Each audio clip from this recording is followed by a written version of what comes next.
ఈ సందర్భంగా తెలియజేస్తాను. రైట్ రామ్ గారు మాట్లాడదాం. కృష్ణాంజనేయులు గారు, రాజకీయాల్లోకి రావడానికి అంటే ఎన్నికల్లో గెలవడానికి రాజకీయాలు చేయాలి, కానీ గెలిచిన తర్వాత చేయాల్సింది ప్రజాసేవ. నేను ఆ ఇదితోనే వచ్చాను, ముందుకు వెళుతున్నానని ఆయన చెప్పింది చేసుకుంటూ వెళ్తున్నారు. మరోపక్క వైసీపీ వాదన ఎలా ఉందంటే కూటమిలో పవన్ పాత్ర ఏమీ లేదు, అందుకే మా ప్రతినిధులు చంద్రబాబుని లోకేష్నే టార్గెట్ చేస్తున్నారు, అన్ని శాఖలు వాళ్ళు నిర్వహిస్తున్నారు అంటున్నారు. అంటే ఇది నిజమా, లేదంటే పవన్తో పెట్టుకుంటే జైలుకి వెళ్ళేటువంటి పరిస్థితి వస్తుంది అనేటువంటి వార్త కూడా చెక్కలు కొడుతున్న నేపథ్యంలో పవన్ విమర్శిస్తే లాభం కంటే కూడా నష్టమే ఎక్కువ ఉంటుందా? మీ వ్యూ ఏంటి కృష్ణాంజనేయులు గారు? మాజీ ముఖ్యమంత్రి వైఎస్ జగన్మోహన్ రెడ్డి గత ఎన్నికలకు ముందు, అంటే 2024 ఎన్నికలకు ముందు ఏదైతే ఈ రాష్ట్రంలో తనకు ప్రత్యర్థులుగా ఉన్నటువంటి ప్రధానంగా తెలుగుదేశం నుంచి చంద్రబాబు నాయుడు, నారా లోకేష్ వాళ్ళ మీద తీవ్రమైన విమర్శలు చేశాడు సిద్ధం సభల్లో. వాళ్ళకన్నా ఎక్కువగా పవన్ కళ్యాణ్ టార్గెట్ చేశాడు సిద్ధం సభల సమయం. వాళ్ళిద్దరికన్నా ఎక్కువగా పవన్ కళ్యాణ్ ఎక్కువ టార్గెట్ చేశాడు. పవన్ కళ్యాణ్ వ్యక్తిగతమైనటువంటి అంశాల మీద, వ్యక్తిగత విషయాల మీద, పెళ్లిళ్లకు సంబంధించినటువంటి విషయాల మీద కూడా మాట్లాడాడు.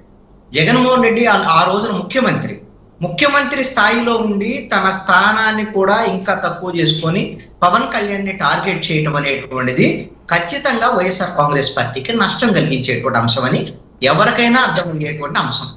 ఇది జగన్మోహన్ రెడ్డికి కూడా అర్థమైంది. ఎందుకు అని అంటే ఆయన అనుకున్నది 150 నుంచి 175కి వెళ్ళాలనుకున్నాడు, కానీ 11కి మిగిలాడు. చాలా కారణాలు ఉన్నాయి, కానీ దీంట్లో ప్రధానమైనటువంటి అంశము పవన్ కళ్యాణ్ ఈ కూటమి మొత్తాన్ని ఎప్పుడైతే పవన్ కళ్యాణ్ ప్రభుత్వ వ్యతిరేక ఓటు చీలనివ్వను అనేటువంటి విషయం మీద, అదేవిధంగా తనను టార్గెట్ చేస్తున్నటువంటి జగన్మోహన్ రెడ్డిని ఓడించాలి, వైసీపీని ఓడించాలి అనేటువంటి లక్ష్యంగా తీసుకున్నటువంటి అంశము ఖచ్చితంగా కూటమిని ఐక్యం చేయడానికి, వైసీపీని ఓడించడానికి పనిచేసినటువంటి అంశం. ఇక ఓడిపోయిన తర్వాత 2024 ఎన్నికల్లో ఓడిపోయిన తర్వాత జగన్మోహన్ రెడ్డి రాజకీయంగా తన యొక్క పందా ఏమిటి, గతంలో ఏం జరిగింది, దాని నష్టాలు ఏమిటి, ఇవన్నీ కూడా ఒక అంచనా వేసుకున్నట్టుగానే కనపడుతుంది.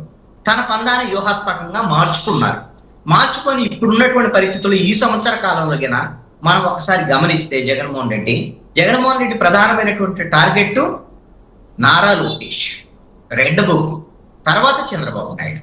ఎందుకంటే ఈ రాష్ట్రానికి ముఖ్యమంత్రి చంద్రబాబు నాయుడు అయితే డిఫాక్టో సీఎం గా ఈ రాష్ట్ర ప్రభుత్వాన్ని నడుపుతున్నటువంటి వాళ్ళు, తెలుగుదేశం పార్టీని లీడ్ చేస్తున్నటువంటిది నారా లోకేష్ అనేటువంటి విషయం తెలుగుదేశం పార్టీ వాళ్ళకి తెలుసు, మిగతా వాళ్ళందరికీ కూడా తెలుసు. కాబట్టి జగన్మోహన్ రెడ్డి కూడా నారా లోకేష్ ని ప్రధానంగా టార్గెట్ చేస్తూ చంద్రబాబు నాయుడుని టార్గెట్ చేస్తున్నారు. పవన్ కళ్యాణ్ ఎట్టి పరిస్థితుల్లో కూడా అప్పుడప్పుడు కొన్ని మాట్లాడొచ్చాము, కానీ నాకు తెలిసి వాళ్ళ పార్టీ నాయకులకి మీరు పవన్ కళ్యాణ్ ని అదేవిధంగా జనసేనని కావాలని టార్గెట్ చేయొద్దు, వ్యక్తిగతమైనటువంటి విషయాలు అసలే మాట్లాడొద్దు అనేటువంటి విషయాన్ని కూడా వాళ్ళ అంతర్గత సమావేశాల్లో చెప్పారు అనేటువంటిది ఒక అంశం. ఇది వ్యూహాత్మకంగా జగన్మోహన్ రెడ్డి మంచి నిర్ణయమే తీసుకున్నట్టుగా భావించాల్సి ఉంటుంది రాజకీయంగా. ఎందుకు అని అంటే ఈ రోజున ఇది వ్యూహాత్మకంగా ఎక్కువ పవన్ కళ్యాణ్ ని టార్గెట్ చేస్తే, పవన్ కళ్యాణ్ జగన్మోహన్ రెడ్డిని టార్గెట్ చేసి వైసీపీని టార్గెట్ చేస్తే ఎక్కువ నష్టం జరుగుతుందని ఆల్రెడీ చూశారు. భవిష్యత్తులో నష్టం జరగకుండా ఉండాలంటే టార్గెట్ చేయకుండా ఉండటం ఒకటే పరిష్కారం. కానీ ఇక్కడ ఇంకొక కీలకమైనటువంటి అంశం కూడా ఉంది. అదేమిటి అని అంటే ఖచ్చితంగా ఈ రాష్ట్ర ప్రభుత్వము కూటమి ప్రభుత్వమే కాదనటంలా, తెలుగుదేశము, జనసేన, బీజేపీ 164 సీట్లు వచ్చాయి. కానీ మీరు గమనించండి, ఎక్కడైనా సరే వైసీపీ గత 5 ఏళ్ల ప్రభుత్వానికి సంబంధించినటువంటి విషయంలో ఈ సంవత్సర కాలంలో బీజేపీ ఎక్కడైనా సరే జగన్మోహన్ రెడ్డిని టార్గెట్ చేసుకున్నటువంటి పరిస్థితులు ఉన్నాయా?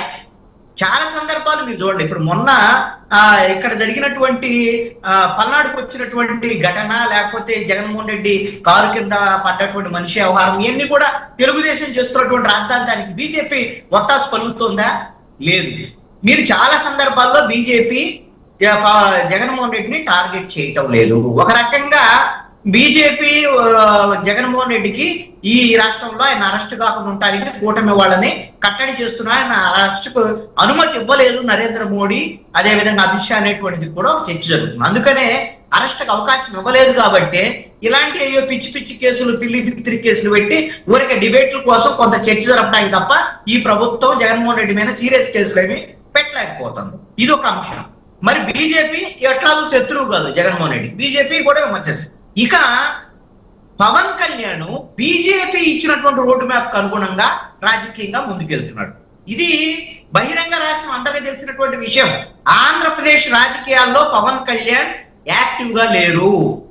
మీరు కావాలంటే చూసుకోండి, ఆయన మంత్రివర్గ సమావేశం ఉన్నా సరే ఇలా వచ్చి అలా వెళ్ళటం తప్ప ఆయన ఏమి సీరియస్ అడ్మినిస్ట్రేషన్ లో ఆయన డిప్యూటీ సీఎం అయినా సరే ఆయన పూర్తి స్థాయి పరిపాలనకు సంబంధించిన వ్యవహారాల్లో లేరు. ఎందుకు అంటే ఆయన పాత్ర ఏమిటి, తను ఎంత మేరకు ఇక్కడ యాక్ట్ చేయాలి, మరీ ఓవర్ యాక్టింగ్కి వెళ్తే ఏ విధంగా వీళ్ళు నారా లోకేష్ గాని చంద్రబాబు నాయుడు గాని కట్టడి చేసేటువంటి పరిస్థితులు ఉన్నాయి అనేటువంటి విషయం పవన్ కళ్యాణ్కి అర్థమైంది.